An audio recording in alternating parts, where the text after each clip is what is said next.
With the colder weather Sharon just talked about coming around us, homeless people will soon need more resources to survive. Last night was the first training session for volunteers for a winter-only homeless shelter.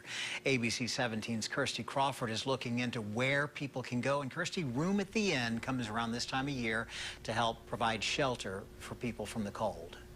That's right. They open their doors to people who can't or won't go to the more traditional homeless shelters here in town. We've come to this spot in our life where we're just trying to survive. Cold nights like tonight make it hard. The Salvation Army's Harbor House holds 61 people all year round and creates more room during the winter. It's 45 degrees or less.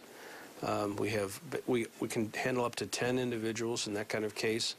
And sometimes in those instances, the individuals don't want to be in the shelter, but they just want a place to come out of the cold. Welcome Home also tells me when it gets colder, they try to squeeze a few more beds in for cold veterans. And every November, the Voluntary Action Center collects warm items to give to those who need them. They tell me this year they served 1,100 people with winter accessories. While the Harbor House is the largest and only full shelter here in Columbia, they don't accept everyone, which is the same for many other shelters. And that's where Room at the Inn comes in. That it's not just the warm building and the place to sleep where it's dry and safe.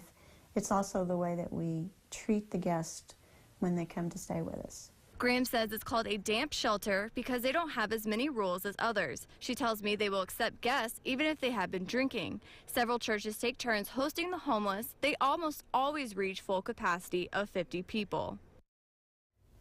Room at the Inn sometimes provides hats, gloves, or scarves to their guests and gives free transportation every day from the hosting church.